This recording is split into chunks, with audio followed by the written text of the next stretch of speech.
Hi, welcome to HowtoRPG. My name is Fred Weller and today I want to talk about role-playing games, but specifically we're going to hone in on the Ghoul. That's right, Ghoul, or if we look back at some of how the pronunciation had changed over time, it was actually pronounced Ghul, Ghoul. And I'm going to explain a lot of this to you today. When you think of the Ghoul, you usually think undead, but that's not really the case. So the Ghoul is actually a demonic being that inhabits isolated locations, burial grounds, and desert. Ghoul folklore refers to them as jinn, or spirits who were the offspring of Iblis, the prince of darkness. This is an unholy monster, the Ghoul. It is a shape-changing creature that kills travellers and eats them. Okay? The key aspect of the Ghoul is the fact that it will feed on meat, preferring flesh that is fresh, so fresh meat, but it will eat carrion if it has no other choice. The alignment of a Ghoul and their behaviour indicate that they are always evil.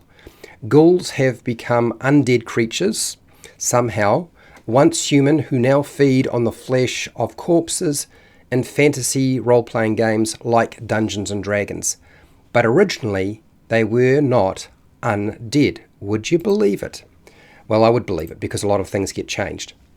Biology for the Ghoul. Now, this is a little bit confusing because there's lots of different types that are going to be described here. I'm going to try to break them apart for you.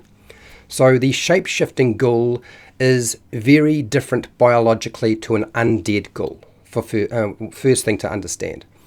Some Ghoul shape-shifting Ghouls appear to be humanoid canines, or should I say, not a humanoid, but yes, I guess bipedal canines that transform into a four-legged hyena. It's quite common when you look at the lore behind them and the mythology, that's what you get. Ghouls can shapeshift into any animal they like and any humanoid shape that they like. It's not uncommon for a Ghoul to be identified as being a humanoid with hoof-like feet. A Ghoul that shapeshifts is capable of appearing as an exact copy of anything that it consumes. So as long as the body has not degraded too much, if it consumes that body, it can actually transform into whatever body it ate. The brain of a shapeshifting Ghoul is unusual, as it takes on the memories of any fresh brain that it has been consuming. So it's possible for a Ghoul to disguise itself as an individual who was alive at some point and do a pretty good job of it. The undead Ghoul has no distinguishing biology other than they do not degrade over time and can originate from any creature whatsoever. A Ghoul can move around as a bipedal humanoid or a quadruped, and apparently they prefer to move around as a quadruped rather than a bipedal humanoid. But they will do the bipedal humanoid so that they can eat them. Depending on the type of Ghoul, they might be sensitive to light, while others are not sensitive to light, because you can have a Ghoul that exists within a society, and I'll discuss that shortly. Now, combat with the Ghoul. Ghouls attack by clawing with their filthy nails and biting with their fangs, or teeth. The Ghoul's touch causes humans to potentially become paralyzed in Dungeons and Dragons and a lot of other role-playing games. This includes dwarves, gnomes, half-elves, halflings, but it does not include the elf. The Ghoul's paralyzing touch lasts for less than a minute, and it can be negated by a priest or a cleric, casting some sort of spell or incantation. Any human or demi-human except for elves killed by a Ghoul's attack will become a Ghoul unless they have been blessed or blessed and then resurrected. Obviously, this can be avoided if the victim is completely devoured by the Ghoul. Then, of course, they wouldn't transform into a Ghoul because there's nothing left to actually transform into a Ghoul. A pack of Ghouls will always attack without fear, and it's pretty difficult to make a Ghoul afraid of something, but in large groups they don't really see any point in running away. Once a Ghoul has killed its victim, It will eat the body, usually in private. It's not going to go and munch down in the middle of battle on somebody if there's still a fight involved. It will take the carcass or the body away to a private location and consume it at its leisure. Now, the habitat and society of your ghoul. Ghouls are frequently encountered around graveyards where they can find plenty of corpses on which to feed. The habitat of a ghoul has a wide range of environments. You can have desert, you can have something that's underground, cemeteries, as I just mentioned, manufactured tunnels, they seem to be drawn to those, or any kind of manufactured complex, but quite often these are underground. It's not the only place you will find them, but the most common locations. The ghoul likes to feed on fresh meat from humanoids, but specifically they like to eat children because they are the easiest prey. Okay, and of course they taste a lot nicer.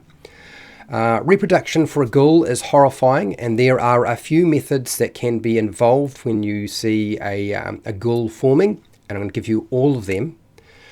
You can have a male or female ghoul who actually mate and then give birth to a baby ghoul. Now, the problem with this is, unfortunately, the young ghoul will often be devoured by the parents, so they don't last very long. On rare occasions, the ghoul may mate with a living humanoid, which is possible, to produce a hybrid offspring. So usually, the early stage of its life, it will look very much like the original living humanoid, or at least the humanoid that it is reproduced with. Bearing in mind that ghouls aren't necessarily undead, although some versions of them are, the ones that aren't undead and in fact are living, they can actually reproduce, and usually around puberty they will start to manifest a lot of the aspects of the ghoul. Okay, extremely evil humanoids can become a ghoul as well when they die or when they eat one of their own species. This is one of the things that I have found. Being bitten by a ghoul or coming in contact with body fluids from a ghoul can also transform a humanoid into a ghoul. And finally, a ghoul can leave an egg, or I guess an embryo, inside the corpse of a female humanoid that then will grow and consume the dead body and then break free when it's fully developed, which is kind of the most disgusting way that I can possibly imagine having the ghoul reproduce. But there's lots of different ways that you can have ghouls come about. Now, because the ghoul is a jinn, they appear to be quite often a beautiful young woman, and then they will feed on the lustful men who are lured to them. You can have the reverse, but quite often they are depicted in mythology and folklore as being beautiful young women, particularly in the desert, who lure some individual who's on their own away from the group and then devour them. Although the ghoul enjoy feeding on fresh meat, they also collect steal coins. And I'm not entirely sure why that is, but apparently they have a thing for collecting coins and stealing stuff. It's common for a ghoul to carry deadly diseases on their skin that don't actually affect them, but affect everything else around them.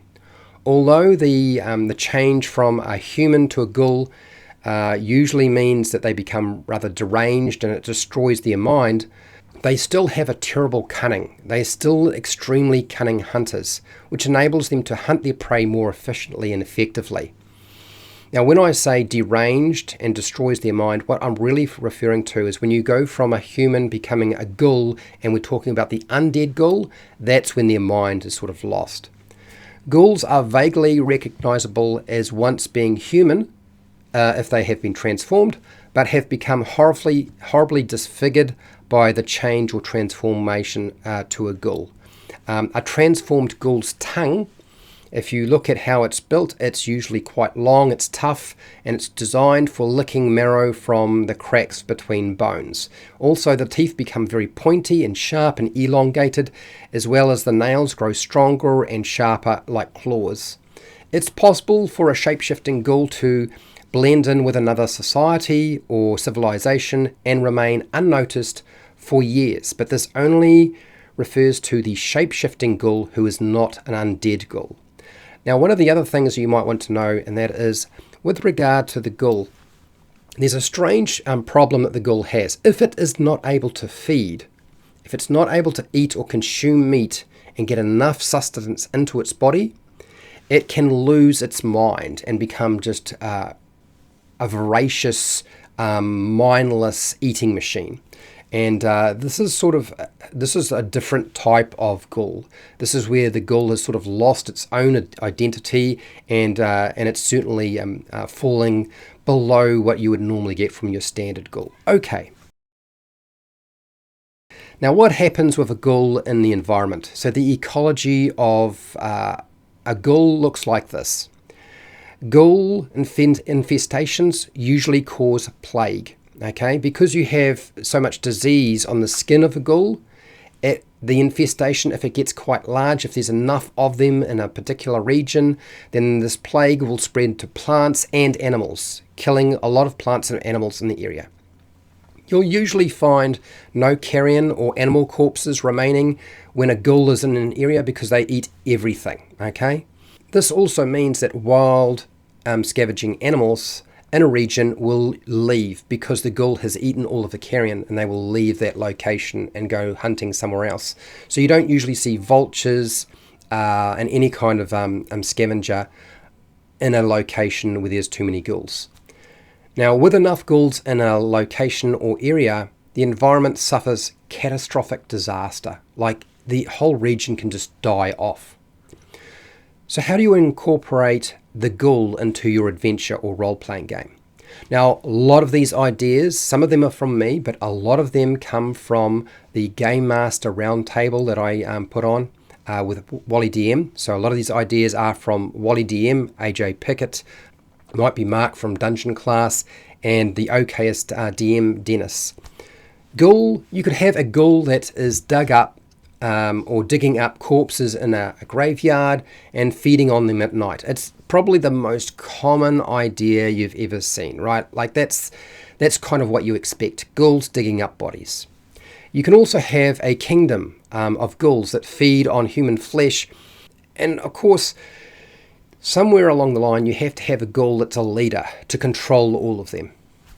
You might even want to include, say, a ghoul that wields a bone sword that drains life, energy, or force from other living beings. Rather than eating them, it draws out their life.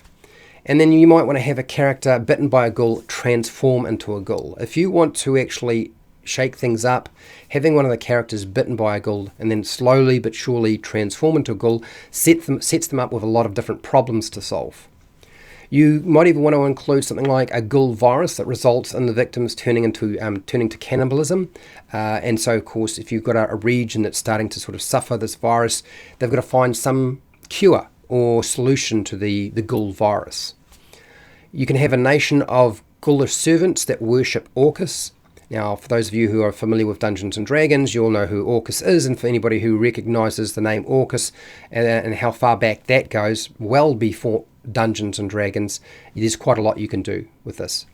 You could have an elderly ghoul that is like going on vacation, or should I say an elderly couple who are ghouls that go on vacation around the world, but they don't actually like to stand in line at the various activities, when they go to Waterworld or they decide to go over to Disneyland or something like that, whatever it is, whatever theme parks they're venturing to, whatever hotels, motels, resorts they're attending, they don't like to stand in line. So they just paralyze everybody in line and then just skip the line, go right to the front.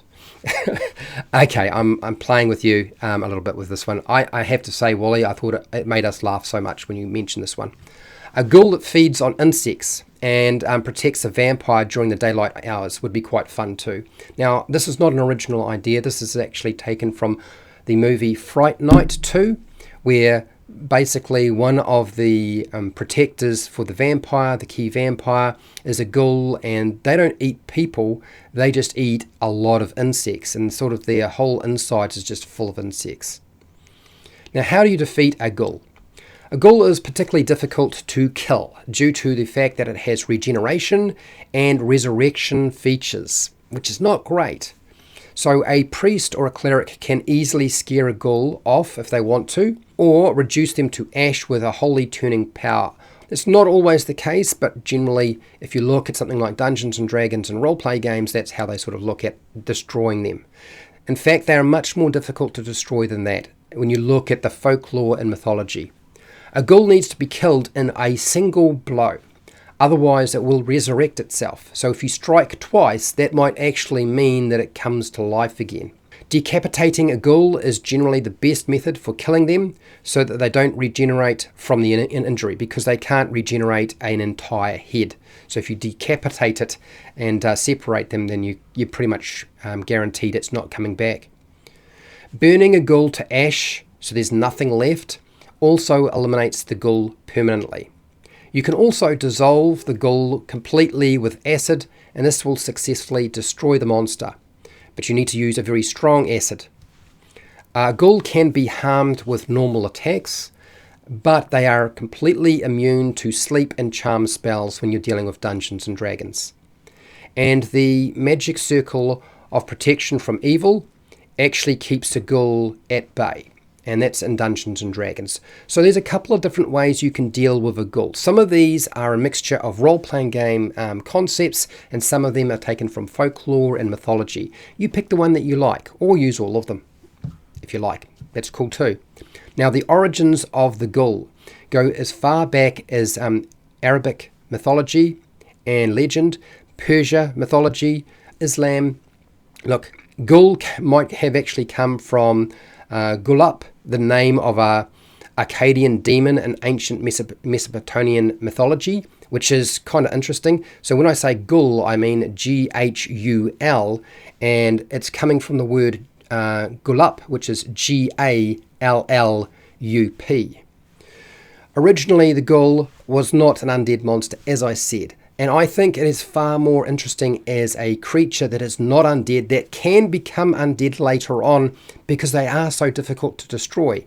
So you can have a ghoul that is actually a living being, and then when you finally destroy it, unfortunately the sodding thing comes back, and this time it's the undead ghoul version. You can also refer a lot of your stuff back to the stories from the Arabian Nights, because they included ghouls. The only difference is that a lot of the Arabian Nights stories were changed so much that the original ghoul depicted in them were referred to as being like an undead creature, when in fact they weren't like that at all. The key thing to remember is with the ghoul is they like to eat somebody, and eating meat is their thing. And if you can avoid that, it's always a good thing too. I'm hoping that this was useful to you, and if it was, fantastic. I want to thank my patrons who support me on Patreon so I can keep doing this every single week. And I want to thank you for watching the video. And if that was all I had to say, that is all I have to say for this week. So hey, till next time, keep rolling those 20s.